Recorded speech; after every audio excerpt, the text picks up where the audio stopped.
Eh, ini ada beberapa font kayaknya yang ya. Jadi, nah, Trans-Theoretical Model atau TTM yang akan kita bahas pada hari ini gitu ya.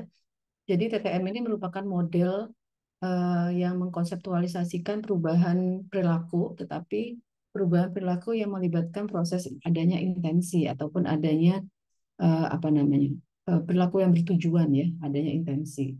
Kemudian dia juga menjelaskan, teori ini menjelaskan tentang kunci-kunci yang atau keyword atau key construct, construct utama yang penting gitu ya, dan seringkali diaplikasikan pada berbagai macam bentuk perilaku populasi ataupun berbagai macam bentuk setting ya. Nah, model ini menyimpulkan bahwa untuk melakukan sebuah tindakan dan membuat perubahan itu berhasil untuk fase yang sifatnya jangka panjang, maka ada tahapan-tahapan tertentu yang apa namanya dilalui gitu ya, sehingga orang ini tetap konsisten pada tujuan perubahan perilaku yang sudah dibuat. Nah, orang-orang yang sukses melalui 5 tahap dari model ini eh, diprediksi akan apa istilahnya konsisten terhadap tujuan dan dapat membentuk habit yang sifatnya lebih positif gitu. Nah, manfaat dari model ini atau keunggulan dari model ini adalah model ini cukup unik, kemudian menfokuskan pada kesiapan seseorang. Jadi dia menyatakan bahwa orang yang berubah itu adalah orang yang siap ya, adanya kesiapan gitu. Nah, kemudian orang yang tidak siap untuk berubah, apa namanya menunjukkan bahwa dan istilahnya gini, kesiapan untuk berubah itu menentukan nantinya apakah tindakan yang dilakukan itu efektif atau tidak, ya, ataupun perilaku yang terbentuk itu seperti apa terjadinya nanti, gitu. Nah, kesiapan ini juga untuk berubah juga menentukan apakah nantinya perilaku ini akan bertahan ataupun akan relapse gitu ya, akan muncul kembali itu. Nah, kemudian model ini terbukti mampu mengubah perilaku secara permanen dan menyatakan bahwa untuk membentuk sebuah kebiasaan baru itu butuh waktu gitu. Dia model ini juga menawarkan apa namanya setiap tahapan itu butuh berapa waktu gitu ya, atau bulan ataupun lebih. Nah, konstruk tentang tahapan ini merupakan kunci utama ya dalam model ini dan merupakan aspek yang sangat penting tahapan-tahapan ini.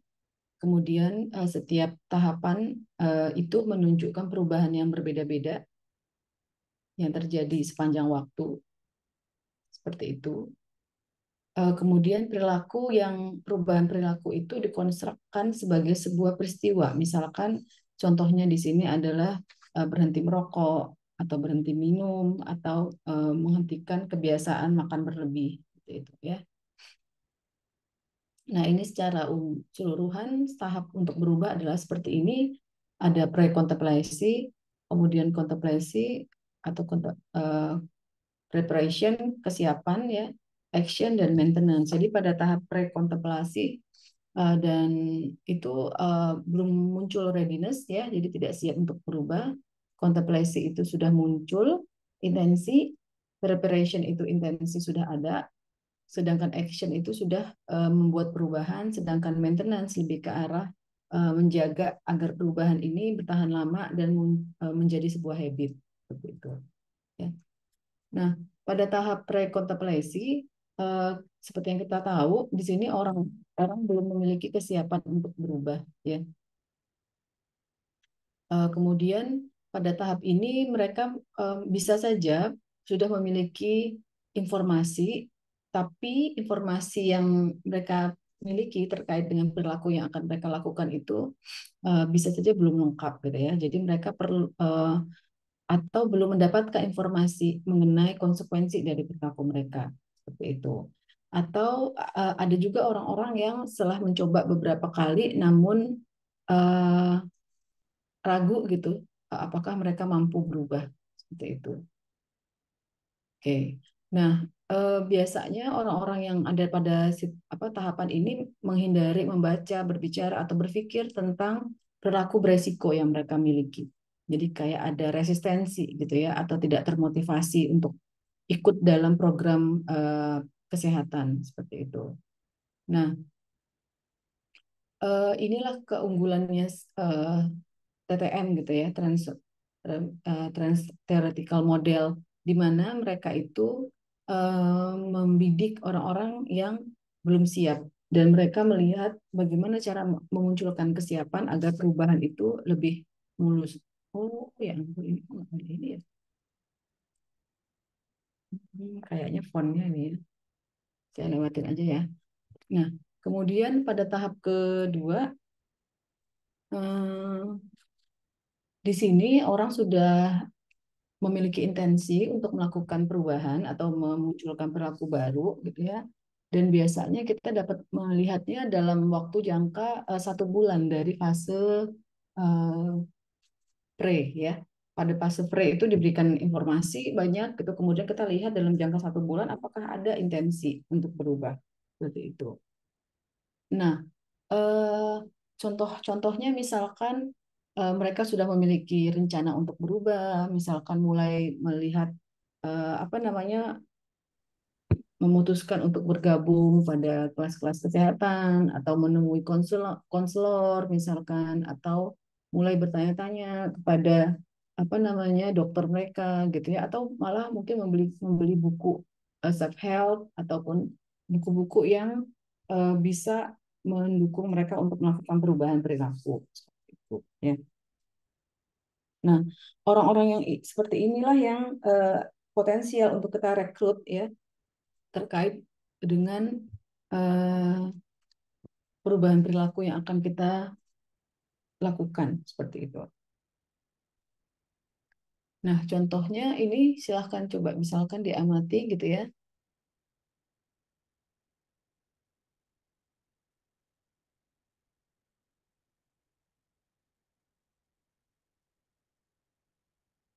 Jadi dia sudah mulai merasakan bahwa apa namanya adanya kebutuhan untuk berubah gitu. Tetapi pada orang-orang dengan perilaku merokok, biasanya mereka membutuhkan waktu yang mungkin lebih lama gitu ya.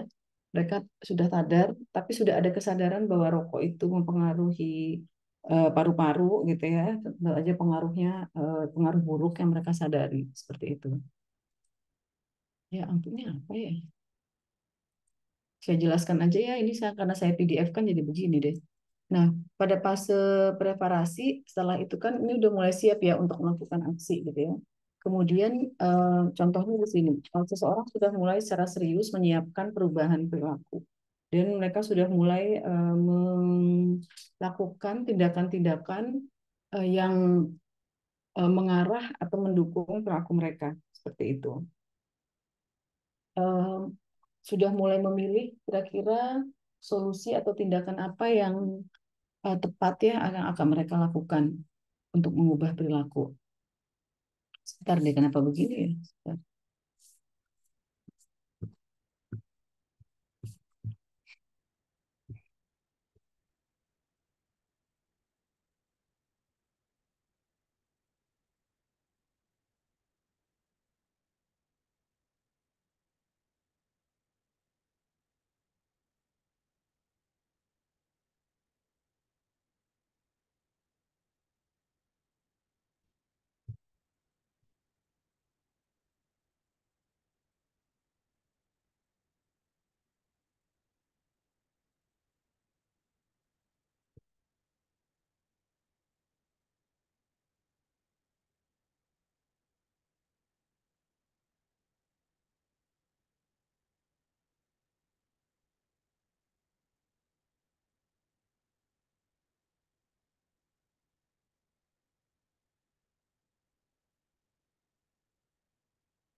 Oke. Sebentar, sebentar, salah. Saya takutnya ini nggak bisa lancar. PDF, PDF. Oke, kita lanjut lagi ya. Tadi kayaknya gara-gara font ya. Hmm, oke. Nah, tadi ini yang saya bahas tentang preparasi gitu ya, di mana orang sudah punya intensi untuk melakukan tindakan. Nah, biasanya misalkan salah satunya join ke gym dan lain-lain gitu ya, bicara dengan apa namanya dokter mereka gitu, atau melakukan tindakan-tindakan yang sifatnya self help. Nah, kemudian pada fase 4 yaitu fase aksi, mereka sudah mulai melakukan tindakan yang dapat kita observasi ya. Nah, eh, pada fase ini mereka mulai misalkan pada perokok gitu ya, mereka mulai mengurangi jumlah rokok yang mereka asumsi. Eh, Kemudian bisa saja malah mereka tidak melakukan perilaku merokok bahkan sama sekali gitu ya pada fase ini. Nah, eh, tadi yang saya mengurangi jumlah rokok, kemudian merupakan langkah yang eh, apa namanya esensial, tapi meskipun itu tampak kecil ya, tapi cukup baik gitu ya.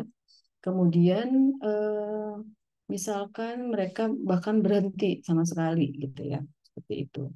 Dan memilih perilaku lain sebagai pengganti bisa juga ya. Ya. Nah, pada fase maintenance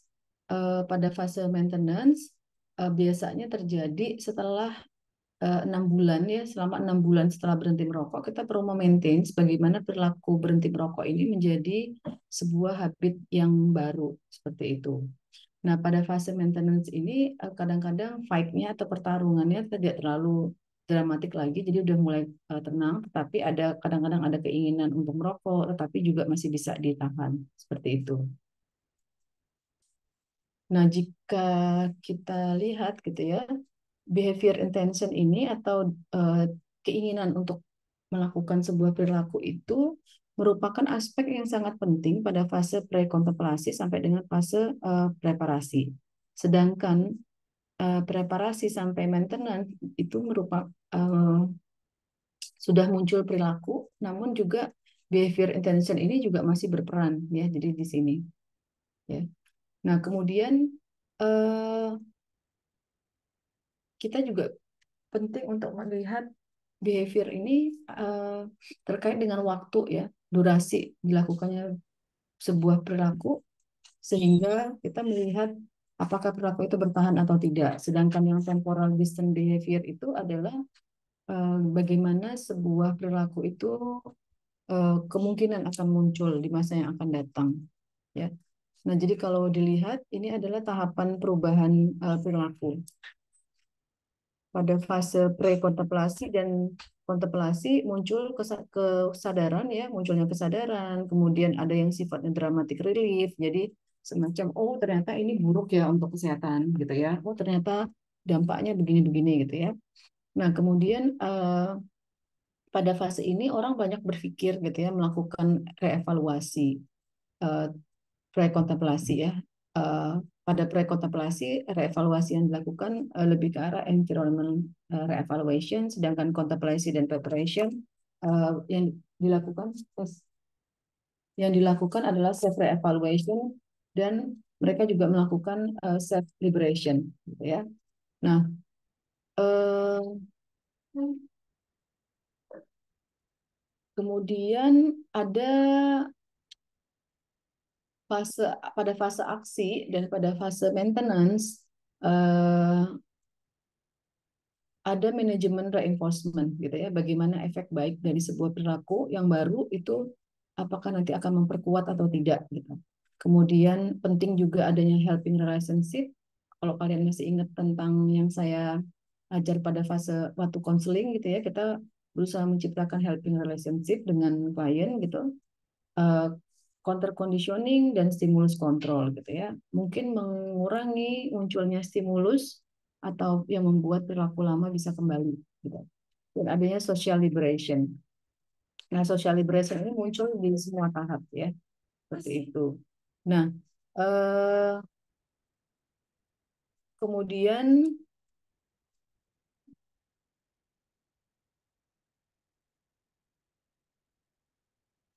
cara mengukur keberhasilan perubahan pada teori ini atau model ini adalah kita mengukur series ya. Jadi bukan satu outcome saja yang terakhir apakah perilaku itu berubah atau tidak. Jadi setiap fase itu kita ukur seperti itu. Kesuksesannya seperti apa gitu ya. Beberapa konstruk yang dapat diukur bisa melibatkan pro dan kontra dari keputusan yang dibuat oleh seseorang, misalkan menggunakan decisional balance scale, atau kita bisa mengukur self efficacy atau temptation. Karena melibatkan intensi, berarti kan orang itu harus yakin dulu bahwa dia bisa melakukan, gitu ya. Itu bagian dari self efficacy. Dan kemudian kita bisa mengukur perilaku ya menjadi target atau target behavior tercapai atau tidak. Nah, pada decisional balance ya, ini melambangkan bagaimana seseorang itu menimbang pro dan kontra dari sebuah perilaku. Seperti itu. Jadi kita mengukur eh, bagaimana orang itu menimbang eh, keuntungan dan keuntungan dan kerugian ya dalam mengubah perilaku yang sudah mereka lakukan selama ini. Kemudian eh, pada decisional balance scale melibatkan menimbang gitu ya atau mengukur penting atau tidaknya pro dan cons gitu. Nah, kalau pada gambar yang di sini gitu ya, ini adalah relasi hubungan antara tahap perubahan dan decisional balance untuk perilaku yang tidak sehat. Jika kita lihat di sini ya, pro dan cons ini sebenarnya sama ininya. Meskipun cons itu berada di bawah pros, tetapi sebenarnya mereka memiliki dinamika yang sama. Setelah fase ini intensi muncul, cons lebih tinggi ya. Eh, Cons lebih tinggi pada pre-kontemplasi, mereka masih melihat, aduh udahlah nggak usah berubah gitu kan ya. Dan mereka belum lihat ngapain sih saya berubah gitu. Nah pada fase kontemplasi terlihat ada irisan di sini bahwa mereka mulai berpikir bahwa apa saya berubah ya kayaknya perubahan ini cukup baik untuk diri saya gitu ya. Pada preparasi cukup didominan oleh Prons, mereka sudah cukup yakin untuk berubah, tetapi adanya penurunan ya terkait dengan pemikiran apa dampak baik dari perubahan. Inilah yang terjadi ketika seseorang itu akhirnya tetap berada pada perilaku tidak sehat mereka gitu karena mereka akhirnya memutuskan tidak berubah. Nah, coba kita bandingkan dengan yang orang yang berubah akhirnya memiliki perilaku yang sehat. Di sini sama ya, ada juga pada prekontemplasi mereka masih melihat bahwa nggak usah berubah lah gitu ya, lebih berat berubah daripada berubah. Kemudian sama di sini, nah, tetapi di sini pertimbangan mereka tentang kebaikan perilaku baru itu konsisten, bertahan.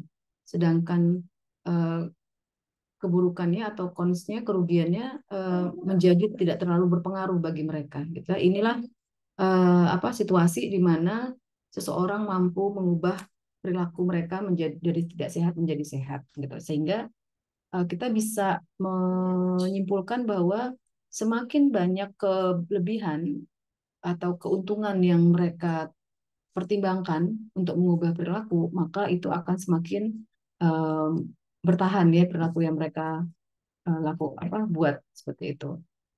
Nah, kemudian ada juga aspek yang cukup penting dalam perubahan perilaku yaitu self efficacy. Self efficacy menunjukkan perilaku di mana situasi di mana seseorang itu yakin ya bahwa mereka dapat mengatasi situasi-situasi yang sifatnya high risk tanpa relapse, tanpa kembali ke perilaku yang tidak sehat atau perilaku yang beresiko gitu. Teori ini dikembangkan oleh Bandura terkait dengan self efficacy teori gitu ya. Dia mengukur mengenai temptation atau dan mengukur tentang self efficacy seperti itu. Nah, situational temptation measure itu melambangkan seberapa intensi dorongan untuk terlibat pada perilaku spesifik gitu ya dalam situasi yang sulit. Jika situasi sulit, apakah orang itu tetap melakukan perilaku atau tidak? Ketika keyakinan itu muncul, mereka itu tetap melakukan perilaku. Semakin orang yakin dengan kemampuan dia melakukan perilaku, maka perilaku baru itu akan lebih muncul. Oke, nah ini ya. Coba dilihat hubungan antara temptation dan self-efficacy. Ini tahapannya pre-kontemplasi, kontemplasi, preparation, action, dan maintenance ya. Di sini pada fase fase awal sampai fase tengah, self efficacy itu masih rendah, sedangkan temptation itu atau godaan untuk melakukan perilaku yang tidak sehat itu lebih tinggi daripada keyakinan diri. Barulah setelah fase uh, preparation, uh, temptation itu menurun, kemudian self efficacy meningkat. Jadi orang semakin yakin bahwa mereka bisa melakukan perubahan perilaku gitu, dan mempertahankan perilaku ini menjadi habit. Oke, sampai sini ada yang mau ditanyakan dulu, silakan. Oke, kalau belum ada, saya lanjutkan ke bagaimana kita mengukur perubahan gitu ya. Nah, perubahan itu atau proses perubahan itu dapat bersifat covert maupun overt gitu ya. Jadi langsung tampak, bisa diobservasi ataupun yang sifatnya overt. Jadi tidak tampak misalkan adanya perubahan keyakinan, perubahan pemikiran, perubahan pengetahuan itu sifatnya overt. Ada perubahan tapi tidak tampak, tidak langsung bisa diobservasi. Sedangkan covert, misalkan contohnya adanya yang tadi salah satu contoh yang saya berikan itu mengurangi jumlah asupan rokok, mengurangi jumlah asupan makanan tidak sehat, itu sifatnya covert gitu ya, sesuatu yang tampak. Nah, proses perubahan gitu ya merupakan hal yang cukup penting dalam melakukan ketika kita melaksanakan program intervensi gitu. Kita mengukur bagaimana perubahan dari tahap per tahap. Nah, Prosanka dan di Clemente melibat melihat apa istilahnya menyimpulkan bahwa ada 10 proses yang harus kita identifikasi gitu ya. 5 proses pertama itu adalah bagian dari experiential proses dan biasanya muncul pada fase-fase awal transisi, sedangkan 5 terakhir itu dilabel sebagai behavioral process dan merupakan fase akhir dari transisi seperti itu. Hmm, Oke, nah ini 5 sebentar, ada gambarnya.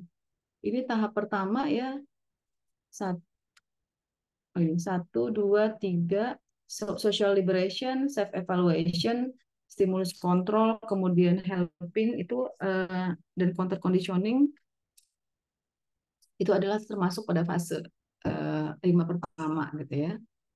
Nah, social liberation ini apa namanya adanya peningkatan pada kesempatan yang bersifat sosial ya, jadi melibatkan lingkungan gitu. Misalkan dengan cara kita melakukan advokasi, kemudian menerapkan prosedur-prosedur pemberdayaan, ataupun misalkan adanya policy ataupun kebijakan yang tepat yang mendukung eh, promosi kesehatan seperti itu ya, atau eh, promosi-promosi eh, kebijakan-kebijakan promosi kesehatan, misalkan yang mendukung perilaku ini dapat terjadi secara sosial. Misalkan pemerintah yang memberikan kebijakan apa namanya zona bebas rokok gitu ya, kemudian menyediakan makanan sehat di sekolah, kemudian ini mungkin contohnya banyaknya di barat ya, jadi kayak akses yang mudah untuk kontrasepsi seperti itu. Kemudian pada yang kedua self re-evaluation mengkombinasikan antara asesmen kognitif dan asesmen efektif gitu ya terkait dengan self image atau bagaimana orang melihat dirinya terkait dengan perilaku tidak sehat yang mereka miliki seperti itu. Pada tahap ini kita bisa menggunakan beberapa metode ya untuk mengubah eh, apa namanya evaluasi seseorang tentang sebuah perilaku yang tidak sehat, misalkan dengan melakukan value klarifikasi nilai, menghadirkan role model yang sehat gitu ya. Ini banyak lagi tren kan di Instagram seperti ini, role model yang sehat, melakukan hidup sehat gitu. Kemudian melakukan teknik imaginary, misalkan orang membayangkan apa ketika mereka melakukan perilaku sehat, kemudian ada perubahan sehat dalam hidup mereka, apa yang mereka akan dapatkan gitu. Ini jadi kayak fase introspeksi gitu ya. Kemudian ada stimulus kontrol. Stimulus kontrol itu salah satunya kita menghilangkan eh, sumber untuk perilaku yang tidak sehat atau habit yang tidak sehat. Kemudian kita menambahkan atau kita menambahkan dorongan atau dukungan untuk perilaku yang lebih sehat seperti itu ya. Misalkan dengan cara menghindari lingkungan orang ataupun stimulus-stimulus yang membuat kita melakukan perilaku tidak sehat, mengubah lingkungan juga bisa ya, melakukan environmental reengineering, kemudian membentuk self help group yang memberikan stimulus positif untuk mendukung perubahan dan mengurangi kemungkinan untuk relapse ya. Misalkan salah satu contohnya yang sering terjadi, misalkan kayak di kampus kita aja ya, adanya environmental reengineering yang dilakukan. Tempat parkir di lokalisasi di suatu tempat gitu ya, kemudian mendorong orang untuk jalan seperti itu. Itu yang terjadi kan. Kalau dulu kan bisa parkir di mana saja, bahkan di depan gedung ya langsung. Tetapi sekarang ada gedung-gedung parkir gitu, sehingga orang didorong untuk lebih banyak jalan di dalam kampus. Disediakan juga tempat-tempat yang teduh gitu ya, yang agar ketika hujan mereka bisa ini tidak kehujanan. Kemudian helping relationship melibatkan caring, trust, openness. Ini yang sempat saya jelaskan ketika materi konseling gitu ya. Kita membangun hubungan yang sifatnya helping, di mana kita membangun hubungan yang sifatnya terapeutik gitu ya. Akhirnya orang merasa tenang, yakin gitu untuk berubah. Kemudian content conditioning meliputi belajar tentang perilaku sehat yang dapat menggantikan sebuah perilaku yang tidak sehat atau yang bermasalah. Misalkan apa namanya relaksasi untuk mengatasi stres gitu ya. Kemudian eh, nicotine replacement untuk menggantikan rokok gitu, ataupun fat free food untuk menggantikan eh, makanan yang lebih untuk menggantikan makanan yang selama ini mereka konsumsi. Kemudian ada juga reinforcement management, ini sudah masuk ke stage ke ini kan kedua gitu kan. Menyediakan konsekuensi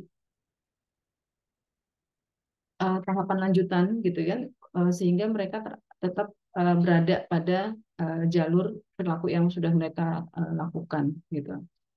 Misalkan memberikan reward ya, punishment gitu, ataupun sifatnya self reinforcement misalkan ya. Ini sebenarnya reinforcement management ini sangat bermanfaat ketika pada fase maintenance ya, sehingga kita tidak terjadi relapse. Kemudian ada self liberation.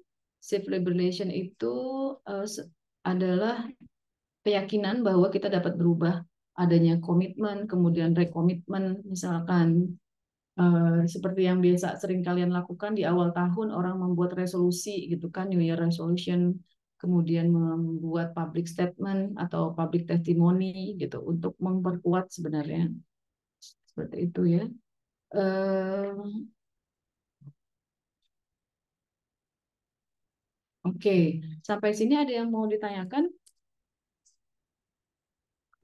Jadi yang tahap 5 itu adalah yang ini ya, 5 pertama itu yang ini tadi.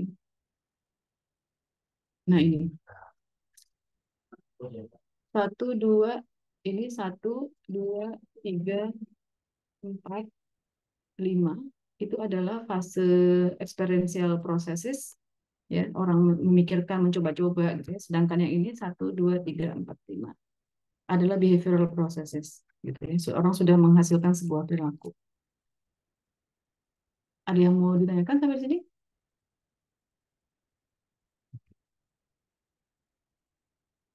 Kayaknya belum ada ya. Ada yang belum presensi tadi?